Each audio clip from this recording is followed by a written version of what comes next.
Halo sahabat LSI, apa kabar? Welcome back to LSI Stories, still with me Desmond. Hari ini kita akan bahas mengenai bad management. So, pengertian manajemen adalah penggunaan sumber daya secara efektif untuk mencapai sasaran. Jadi, pengertian dari bad management adalah penggunaan sumber daya yang tidak efektif. Atau dengan kata lain, ketidakmampuan menggunakan apa yang dimiliki untuk mencapai sebuah sasaran atau mencapai sebuah tujuan. Apa sih yang terjadi jika seseorang tidak tahu caranya menggunakan sumber daya yang dia miliki? Menurut kalian, apakah dia akan mampu mencapai targetnya?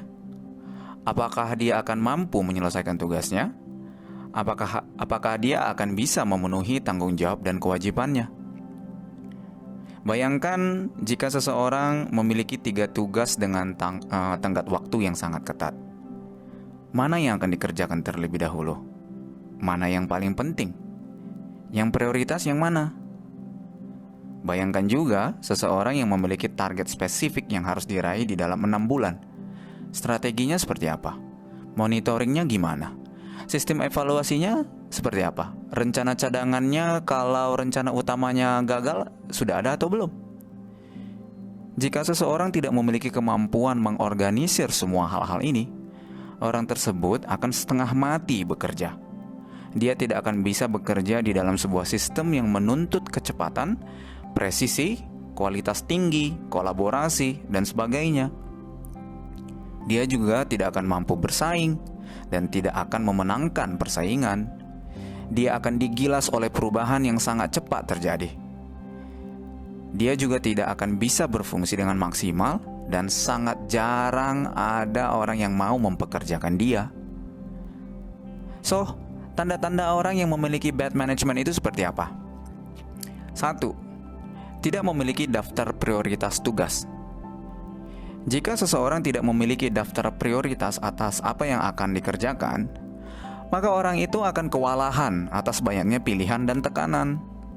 Dia juga akan sulit sekali membuat keputusan dan tentunya akan sangat sulit untuk fokus mengerjakan sesuatu sampai tuntas. Jika orang-orang memaksakan diri untuk melakukan banyak hal dalam satu waktu melebihi kapasitasnya, itu akan menurunkan kualitas hasil akhir yang ingin dicapai, malah akan jadi kontraproduktif. Lain kali, jika kalian melihat seseorang tidak bisa memutuskan mana yang harus dikerjakan terlebih dahulu, kemungkinan besar itu terjadi karena dia tidak memiliki daftar prioritas. Nomor 2, tidak mampu mengeksekusi tugas dalam waktu yang sudah ditentukan. Apakah kalian pernah melihat ada orang-orang yang tidak mampu menyelesaikan tugasnya on time? Dari hasil analisis kalian, kenapa sih dia tidak bisa mengerjakan tugas itu on time? Apakah tugas itu terlalu sulit untuk dikerjakan? Apakah tugas itu tidak realistis? Apakah tenggat waktunya terlalu sebentar? Atau apa? Tentu saja ada banyak faktor yang bisa membuat sebuah tugas tidak bisa selesai on time. Tapi ada satu faktor terbesar yang membuat tugas tidak selesai on time, yaitu ketidakmampuan seseorang mengeksekusi tugas itu. Saya ambil contoh kasus real dari kehidupan saya. Saya tidak pernah memberi tugas yang tidak masuk akal atau tidak bisa dicapai kepada tim saya. Tugas yang saya beri sudah dipastikan realistis. Tugasnya jelas, targetnya jelas, cara kerjanya jelas. Saya juga sudah siapkan panduan. Saya juga bersedia memberi bantuan di setiap perjalanan dalam mengerjakan tugas itu. Tapi kadang-kadang tugas itu tidak selesai on time. So what happened? Menurut kalian kenapa itu terjadi? Apakah karena tugas itu terlalu sulit untuk dikerjakan atau ketidakmampuan orang tersebut untuk mengeksekusi tugas itu? Saya mengajak kalian berpikir. Kesimpulannya, kalianlah yang membuat. Yang ketiga, yang terakhir, tidak mampu mencapai target yang sudah ditetapkan. Ini adalah salah satu masalah terbesar di dalam kehidupan kita, terlepas apapun konteksnya. Mencapai target atau tidak mencapai target itu masalah mentalitas dan pola pikir. Memang ada orang yang tidak terlatih dan tidak terbiasa hidup di dalam target, alias hidupnya ngalir aja.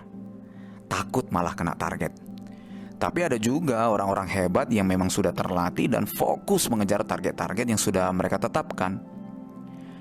Jika seseorang terus-menerus tidak bisa mencapai target yang sudah dibuat, sekalipun sudah memiliki sumber daya yang diperlukan, ya itu artinya dia memiliki kemampuan manajerial yang sangat buruk.